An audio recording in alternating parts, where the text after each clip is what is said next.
Hey, big baby. You wasn't there, champ. We back with another episode. Sponsored always by KIU. Do you hear me? Welcome to the channel. If you've never been here before, man, you know, I tell stories about my life, growing up, music industry, in the streets, losses, all different things on my channel, man. But mostly to motivate, to inspire, you dig? But I ain't gonna make it a long thing. If you've never been here before, welcome to the channel. This portion of the channel is called You Wasn't There, Big Baby. Today's story is about the time I was at a quinceanera in East LA, the only black person at the quinceanera for a while, you dig? So this story takes place about, I want to say 2004, 2005, around the time when I had first moved to LA, you dig? So I had got a job at this store, a uniform store. So basically the store sells all the uniforms to all the private schools in the area. So there'll be celebrities coming through there, all type of people coming to get clothes for their kids, because of course they service all the private schools, and most of the celebrities' kids was going to private schools. You know what I mean? So I got the job. Somehow one of my folks hooked me up. It was like when I first started working. So when I first came here, the music shit was popping. You know what I mean? My brother had a little record label. I'm working with him with the record label. I'm writing with the artists. We going on little fake tours, you know what I mean, around California. We busting moves. So for anybody who has ever came to LA trying to chase a dream or just move to LA, period, your first year here, you're going to see celebrities. You're going to go to the craziest parties, and you're going to think, or for me, this is my experience, that's how LA just going to be forever. And it is, but not to the extent when you first get here. You just be like, oh, I made it. I'm here. You understand me? I'm about to get paid. I'm about to get a check. You dig? But anyways, at this time is when that started dying down a little bit. You know what I mean? I needed a few dollars. I was tired of sitting around. The music money had started drying up a little bit. So I started working there on my folks or whatever. At the place where I worked at, it was like majority of Mexican people, you know what I mean? As far as the employees, and then like one black lady, and then the supervisor was a white lady. I'm just telling y'all that for the demographics or whatever. So when I first come up from the Bay Area, I got dreads. They got color in them, you know what I mean? My dreads is dyed. So I know to a lot of people, you know what I mean? I don't look like the average LA black dude or whatever. So for people, you know what I mean? Sometimes they're like, man, where this dude from? What's up with this dude? You know what I mean? So I come popping it like I do. I'm from the Bay. I'm loud. You understand me? Introduce myself. I no holds barred, as we do for the Bay. You understand? So I come in there free. Talking about now it's two older ladies, not older, but two ladies that work there, two Latino ladies, and they super cool, super chill. But what they had their kids, like nieces, nephews, and all that, working at the store with us. You dig? I guess like during the summer when the kids is out of school, they would tell the manager they got people to fill in the spots that they need for the summertime. So they would get I'm talking about, they had their nieces, nephews, their kids, some of the kids from the neighborhood that need jobs that might live with them or that they take care of. They'll make sure they had to work, keep them out of trouble, you know what I mean, during the summer. So this is kind of my first direct interaction with Mexicans from Southern California, basically. You dig what I'm saying? Of course, I done dealt with my brothers up in the Bay Area, you dig? And they got a different vibe for anybody who know, you know what I mean? They talk different, they dress different, everything is a little different. And then you have whatever myths you might have heard about Southern California, about racial politics and different things like that. So you got all that in your head. Well, I did, coming from Northern California, you did. So, I'm just doing me as I always do, interacting, you know what I mean, being polite, leading with respect and all that shit, but I'm me to it. And at this time, I'm still, fresh out the street, so I'm still wild, doing everything, you dig? So over the time of me working there, I'm still doing music. So I'm working on some music, so I would go to the studio and things. So as longer I start working there, I start building a bond with not only the ladies who work there, but also their kids, you dig? They start being like, calling me, anywhere I go, I'm repping my team. So I'm SF Giants, I'm Niners, I'm Warriors, and I'm talking shit wherever. Oh, I don't mess this shit too, but I'm talking crazy wherever I go. Do you understand what I'm saying, big baby? So if you, for my partners who Raiders fans or Dodgers fans or whatever, LA Rams fans, whatever, we gonna talk shit, and they already know that. Any one of them who know me and know, like, yeah, Juan, you know what I mean, voice from the Bay, yeah, he gonna represent his teams, you dig? So the banter, I start going back and forth with her sons and nephews, and we built a rapport. So not only does we build a rapport at work, you dig? I go to the studio and now let me say this. I feel like it took, in my opinion, it took a minute for them to get cool with me or get used to me or just like let their guards down. But that seems like to be how it is for me for a lot of the people that I interact with, Mexican partners and stuff that's down here. At first they be like, because I'm just outgoing. And I don't think it's just the black thing, but I'm Bay Area. So I'm just like, what's up, what's good? You know what I mean? I'm not holding back in, especially if the environment don't proceed like, for me to be uptight or tense. If we're in a work setting or somewhere like that, I'm not even tripping like that. You know what I'm saying? I'm never tripping like that, but you know what I mean? Like, as far as being on guard or two, you know what I mean? Standoffish, we ain't here at work. What we trying to be tough at work? That's my thought process, right? So it took a minute for them to get used to me and get cool with me, but after that, we start chopping game and we start becoming cool. I would go to the studio. Now, they younger than me at this time. You know what I mean? Some of them might be just out of high school, or the lady's sons, they was even younger. Like her son and her daughter, or nephew and her daughter, they was even younger than that. But like the young dude who stayed there, like my boy Mark and the other young dudes, they was a little bit younger than me probably, but they was still like old enough, 18, 19 or something like that, or 20 years old. You know what I mean? So I go to the studio, I tell them, what's up, what y'all doing tonight? On Friday, we're about to get off work, and they'll be like, shit, we about to go back to Highland Park. That's where they was from, Highland Park. Now, I'm from the Bay Area, so when they used to say Highland Park, I didn't know nothing about Highland Park and no other areas like that. You know what I mean? Still to this day, like some of the cities or some of the different places that's in LA are different places. I don't know specifically. I might have drove through there. I might have been over there with somebody, but I don't know the geography that well, especially not back then. I just had moved here. So they're like, yeah, we they should tell me about Highland Park. Now, at this time, they were not gang members. I know that specifically. Like, they was, associated with their neighborhood because they lived there. A lot of their older homies was with the shit or was in the shit, but they wasn't official gang members yet. But I can vividly remember, like, I could tell that, you know what I mean, sooner or later, you know what I mean, they was gonna have to, because they was having incidents they used to tell me about where, people be pulling straps on them or having, you know what I mean, getting chased or whatever, just little stuff to where they was getting targeted because they was from their neighborhood, not necessarily because they was in nothing, you dig? But they had a couple of young pilots that didn't work with us that they would bring around that was with it, that was spunky, you know what I'm saying? And when they would come to the studio, they would bring him or them, you dig? And they was young, you know what I mean? They had never been to the studio before. So for me to bring them and let them chill up with me at the studio, we in there smoking, doing it, just the whole experience, I could tell that they really appreciated that. You know what I mean? For me, it was just like nothing. These my little young partners. I ain't really had too many people that I rock with yet like that. So, you know what I mean? Y'all good. Y'all got some good young dudes. Y'all trying to stay out of trouble. Come chill at the studio, you dig? Get out of Highland Park and come up to the where I was at the studio and, just chill, kick back. So the first time I knew that they was, they was good young dudes, but they wasn't stupid, and they had some young partners who was moving mean, if you know what I mean. The little homie that they brought with him, he jumped out the car. We go to the studio, and we in the back smoking, and he did something, but I'm like, what's that, nephew? And he whip out. He had something fat with a stick on there and a beam. You dig? And I'm like, and he was young. It was probably like, he probably was like 17, 18, which, you know what I mean? And he wasn't no bigger than nothing, you know what I mean? But, so I'm coming from an environment where, you know what I'm saying? I'm with all that and know about all that more than they probably know, because they just see me working and just chilling, you know what I mean? I'm in a different space, so they don't really know that I'm on top of my game and paying attention.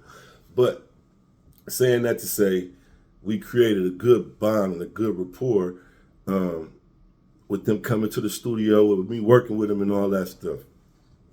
So one day, I hear the aunt talking, and she's like, I'm trying to do. We're trying to do this quinceanera for my daughter and da da da da. Now, coming from Northern California, I'm pretty sure I know they have quinceaneras all the time. Come on now, but for my Mexican homies or my Latin homies up north, I never heard the term quinceañera. I never heard nobody saying their little sister is having a quinceañera. I wasn't familiar with it. So when I was first hearing them say that, I was hearing the term when I was down here. I didn't know what that meant. I knew it was some type of party, but I didn't know it was like a sweet 16 or 15 birthday or whatever it is. So I didn't know. So when they started saying, they talking about at the job and whatnot, and they got some old school cars that they was gonna drive to the for the quinceañera or whatever, and every day they was going to go practice the dances and all that stuff. And that's how I started to get familiar with how big a celebration this was for their community and how much it meant, and for the girl to grow up and how they, it's a beautiful thing for their community for sure. So I hear them talking about they got some old school cars, but the cars they need like something else for the rest of it. My roommate at the time, my OG partner, shout out to Riv, he had a limousine service at the time. So my thing is, man, if I could put something together or help somebody do anything, and especially when it ain't no skin on my back, I'm doing it for sure. I'm looking out for somebody. I'm gonna try to hook you up, especially if I think you good people or you positive or whatever. I'm gonna try to put you on, right? I hear him talking, whatever the conversation leads to. I'm like, okay, my roommate, he has limos. Did y'all want a limo for the rest of the people, for the rest of the kids for the quinceañera? She's like, oh yeah, that'd be great. Boom, they come back, the price or whatever, everybody agrees to the price, everything's straight. My roommate come back to me and was like, do you think they want to upgrade? And I'm like, what you mean? He like, well, I got the limo, but I could get the excursion for whatever more money, which wasn't too much, you know what I'm saying? And I'm like, oh, for real? He like, yeah. So ask them what they want to do. I'm like, you know what? I ain't even gonna ask them. Let's do it. I'm gonna give you the extra money, and that'll be my gift to the family. You know what I'm saying? To auntie, to the daughter, everybody. That's my gift to the quinceañera. You know what I mean? So, and they invited me now. Of course, because I done got the limo. They're like, well, you got to come. The whole office is coming. Everybody come. I'm like, okay, for sure. Now, mind you, I don't know nothing about the geography of LA really like yet. You know what I'm saying? I ain't ventured off too much. I worked my uncle had a spot on Washington, in South Central. Big Daddy's Kickin' Chicken, man. You understand me? I worked down there for a minute, and that was only for a brief minute to feel the partners over there. They said, man, you in here by yourself? Oh, man, yeah, be careful, champ. I said, what? Yeah, champ, you understand me? And then it clicked to me that where I was at. I was basically, you understand me, on 3rd and Newcomb, you understand me, somewhere, you feel me? Closing at the Chicken Shake, so that didn't last long, but that's another story for another day. So I'm not knowing about the geography. So they tell me, okay, this is where it's going to be at and all of this stuff, right? So as I mentioned earlier in the story, family auntie and them, they live in Highland Park.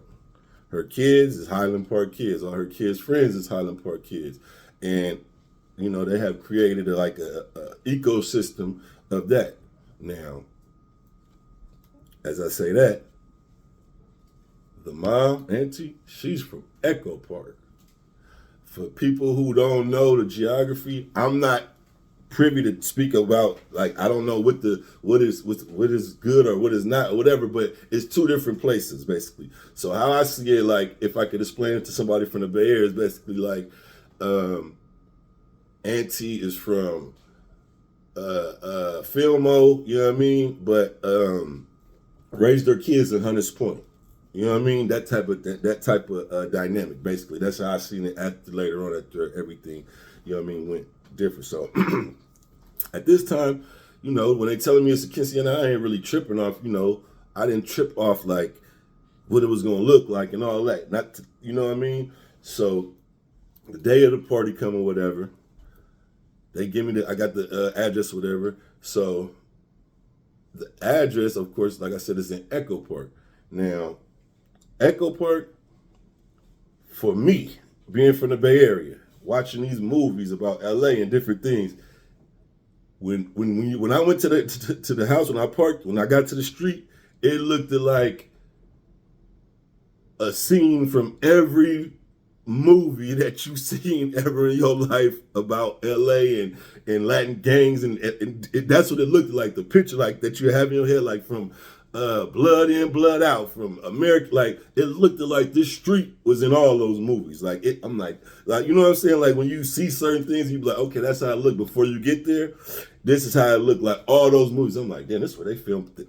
This is it. This, you know what I mean? You know what I mean? Talking about this is, I must be somewhere. You understand me? Where, you know, it looked familiar, basically. Now, it could have been the best part of Echo Park that exists, you dig? And I know Echo Park is gentrified more and more now.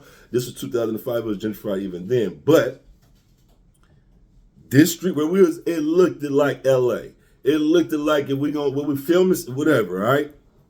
So when I walk up, I walk up to the I start walking up the hill, park my car, I'm walking up the hill, whatever. As I'm walking up, it's a big group of young men. Yes, that big, a big group of young gangsters, young stabby essays, young, whatever you want to call them, man. You know what I mean? Crowded at the front of the house. And I'm talking about, it's a nice number of them. So, of course, I'm scanning the crowd to see if I see any of the little homies that I work with, to see if I see Auntie, to see if I see anybody. Because I just see a sea of these young stemmy Thundercats, and I'm walking up looking like a chicken thigh or something, you know what I mean? And way out of place, too. So, you know what I mean? This dark coming to the street, and, you know, my mind, I'm from the hood, I'm from the street, so my mind going all type of different ways. I'm like, hey, man, I'm ready to, you know what I mean? I'm ready to say the name of the, what's it called? The name of the place we work at. So somebody be like, what? I'm ready to say, hey, the uniform place before anybody turned around. You know what I'm saying, though? Just to let them know, hey, champ, I was invited to this, big baby. You dig what I'm saying, right? And I don't see one black face, big baby. Now imagine, it's my first quinceanera. Before this, I didn't even know what a quinceanera was, right? My first time in East LA, Echo Park, in any of that area, right?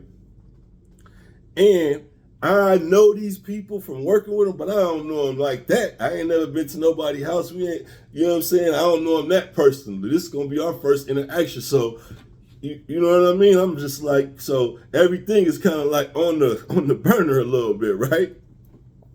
So, the person, how I got the job was through one of my homeboys and his girl at the time. I was like, man, she got openings over there. She was the manager. And he was like, yeah, you want a job? I was like, hell yeah, I need a job. I'm tired of doing this. He was like, all right, I'm going to talk to her. So whatever. So as I was walking up, I want to say they might have been leaving. I'm like, where y'all going? Y'all, either they was leaving or walking by the car. So to see them was a relief, like, oh, okay, but they was going to the car. Now that's on a hill in Echo Park, so it's like dark. So they like down there walking back down the hill, and I'm like, kind of like, y'all leaving? Like, really to say, don't leave me, you know what I mean? But they, you know what I mean? So I start walking up the hill, whatever. As I'm walking up the hill, I'm feeling a few looks, you know what I mean? A few stares, like, you know what I'm talking about? Now, as I'm walking, trying to see some faces that I see in this sea, you know what I mean, of quinceanera bliss, right? I feel some looks from over here, and then I hear, and then I see some tension. Now I'm like, damn, here we go. You understand me? Do I need to say uniform store? What do I need to say, right? You know what I'm saying? To make this cool, right? So now two people at the party are having words, like, you know what I mean, like it's a problem. Now in my mind, I'm like, damn, this is a family. Everybody here should be family. You know what I mean? So I don't know what the problem is. I see one of the young homies, not the ones that I knew, but one of the dudes at the party he raises up his shirt and was having this conversation with one of the other dudes there.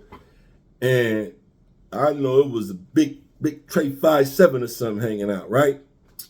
So me, you understand me, peeping the scene, reading the room, big baby. I understand me, I'm about to take a couple steps back because I'm like, okay, what they didn't invite me to, man? You understand me? Oh, you know how you have these far out ass thoughts and you be thinking some dumb stuff and just over exaggerate. Now I'm like, see, now you wasn't over here. You know what I mean, the worst case scenario, it's about to be a shootout in East LA, and you finna be stuck up in here trying to figure out how to get through the backyards, then back to your car safely. You see, knew you shouldn't have been down here doing too much, big baby. But peep the play. So as the tension I'm watching, right? Somebody steps up, whoa, the little homie, her nephew, comes walking around the corner to, like, I guess see what the tension is. And as he steps in to separate them, so I think the thing was they young partners from Highland Park came, of course, to the little sister's quinceanera because so the mom's house, she take care of the little homies. And some of the young dudes that live with her that's just don't have no parents and she's become their guardian. You know what I mean? I can't think of their names right now. It's been so many years and man, I wish I could think of their names. But anyway, she was just a good lady, like super good heart, super awesome person, you know what I mean? And so I never went to the house in Highland Park. I never been over, but I could just imagine. She got like 4 kids, all her kids got friends. She taking care of, making sure everybody eat, trying to make sure everybody good, and to keep them young men out the streets because she knew they was at a vulnerable age and they didn't have to be in the game to get killed where they was living at or where they was coming up. So she was doing that out the kindness of her heart. But anyway,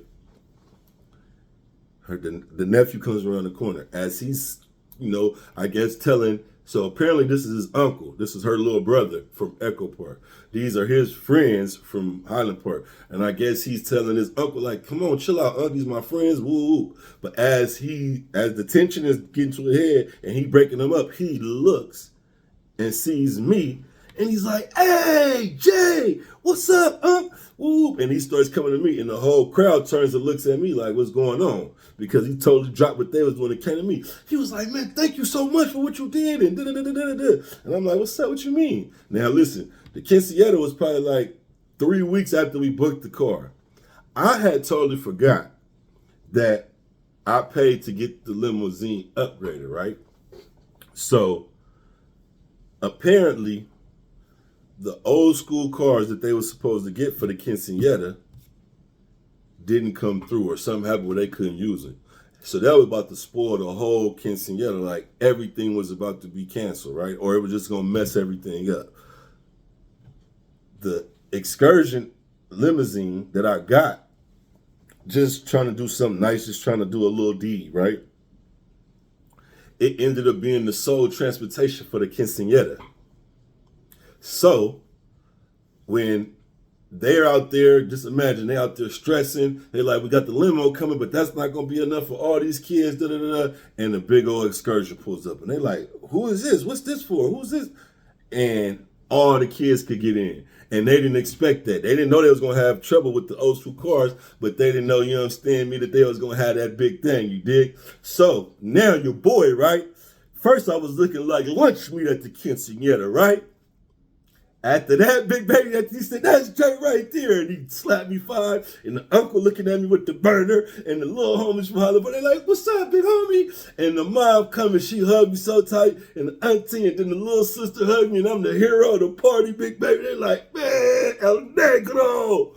You understand me, perro? You understand me? You understand me mucho? You understand me, love, big dog? And your boy, they came through, man. Listen, man. It was such a beautiful experience, man. My first quinceanera. I'm in East LA. I told you my folks had left. I'm the only black dude in here, man. And I probably was the most popular besides the young lady whose quinceanera was. I felt like I was a star. They treated me so good at that quinceanera. My brown folks, my Latin folks, you understand me, my Mexican homies, man. They treated me like family at that quinceanera, man. And that was like an introduction to a different culture and different thought process when I came to LA. You know what I mean? Especially when you have so many stigmas, especially when you hear so many stereotypes about how black and brown interact, about how Southern California and Northern California interact. Just all those different things, man. That's why I would tell you, man, don't let people put stigmas in your head. Don't let people put stereotypes in your head. Give yourself a chance to meet people. Introduce yourself. Lead with respect. You know what I mean? Extend yourself when you can. And for the most part, you're going to get some good energy back wherever you at. You dig? It's always going to be somebody who try to take advantage and things like that. But as long as you lead with a good heart, man, and just try to, be true to yourself, things usually work out in the end, big baby. So that's my Quinceanera story, man. You know what I mean? Like, subscribe, you know what I mean? Share, tune into the channel. It's 2 parts of my channel. It's You Wasn't There, Big Baby. And I also do interviews called KRU Conversations, where I talk to different people about their stories, their struggles, businesses, different things, anything interesting. So be on the lookout for that. 2023, we're gonna make this thing rock and do what it does. Do you hear me? Shout out to all my family members. It's your favorite family member, your favorite uncle, Mr. KI, voice of the people. Thank y'all for tuning in. Like I said, like, subscribe. You know what I mean? We're going to have a podcast crowd. We're going to make this thing do what it does, you dig? I'm blessed to say we can do this. Salute, KI.